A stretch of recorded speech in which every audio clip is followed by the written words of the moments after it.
बहुत सालों से फांसी सजा का एक जरिया होता आ रहा है, लेकिन आपने कभी सुना है कि एक हाथी को फांसी दिया गया है और शहर के बीचों बीच लगभग 2000 लोगों के सामने उसको फांसी पर लटका दिया गया।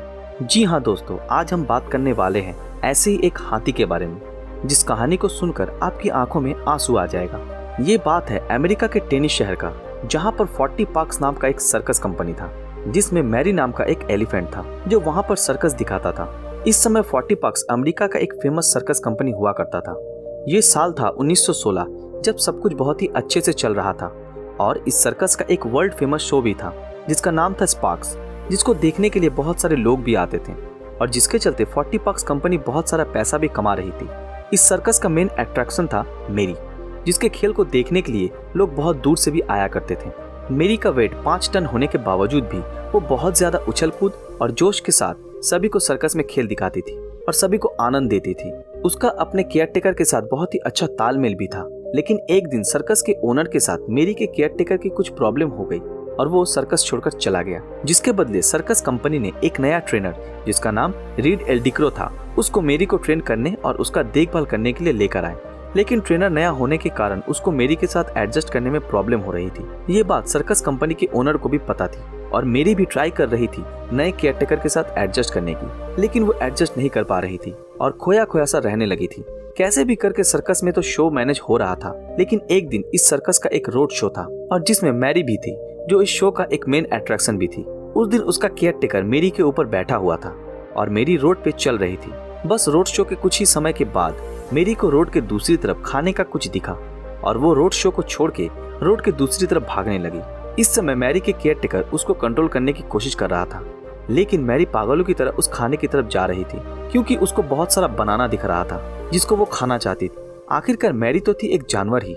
ये बात रीड को समझ नहीं आई और मेरी को कंट्रोल करने के लिए कुछ तेज चीजों से मारा, जिसके कारण वो चोटिल हो गई और उसके शरीर से बहुत सारा खून निकलने लगा। और इस चोट से मेरी को बहुत गुस्सा आया और मेरी ने अपने ऊपर बैठे रीड को एक झटके में नीचे जमीन में फेंक दिया और रीड के ऊपर पैरों से हमला कर दिया, जिसके कारण उसी समय रीड, जो मेरी का ट्रेनर था, उसकी मौत हो गई। मेरी के इस गुस्से के कारण वहाँ पर जो भी सर्कस देखने आए थे वो सब लोग भागने लगे। इसके बाद सारे लोग उस बेजुबान मेरी के ऊपर हमला करने लगे और उसको मारने लगे, जिसमें सर्कस के कुछ लोग भी शामिल थे। किसी तरह मैरी वहां से बच निकली, लेकिन पूरे शहर के लोगों ने ठान ली कि किसी भी तरह मेरी को जान से मार दिया जाए। किसी ने बोला कि उसको तड़पा कर मारा जाए और किसी ने बोला उसको इलेक्ट्रिक शॉक देकर, जिसके चलते वहां के लोगों की रिक्वेस्ट के कारण सरकार ने मेरी को फांसी देने की ठान ली। ये दिन था 13 सितंबर 1916। इस दिन मैरी को फांसी दी गई थी लगभग 2000 लोगों के सामने। मैरी एक एशियन एलिफेंट थी। उसको उठाने के लिए 100 टन वजन उठाने वाला एक क्रेन को लाया गया, लेकिन पहली बार जब मेरी को क्रेन से लटकाया गया तब क्रेन का चेन टूट गया और मेरी क्रेन से 20 फुट नीचे आ गिरी और उसका गर्दन टूट गया और खून निकलने लगा। फिर भी वहां पर देखने आए लोगों में से किसी का भी दिल थोड़ा सा भी नहीं पिघला और फिर से मेरी को चेन से बांधकर क्रेन में चढ़ाया गया और आखिरकार तड़पते हुए वो मर गई। दोस्तों, मेरी एक बेजुबान जानवर थी और उस दिन उसको खाने पर रोका गया था और ना मानने पर उसको मारा भी गया था, जिसके कारण मेरी गुस्से में आकर रीड को मारा था और इस गुस्से के कारण उसको फांसी पर लटका दिया गया। उस दिन मेरी को मारा नहीं गया था, उस दिन इंसान की मानवता को मारा गया था।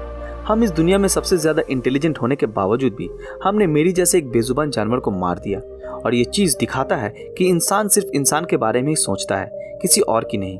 ये कहानी इंसान की क्रूरता को दर्शाता है। इसके बारे में आपका क्या ख्याल है, हमें कमेंट में जरूर बताएं।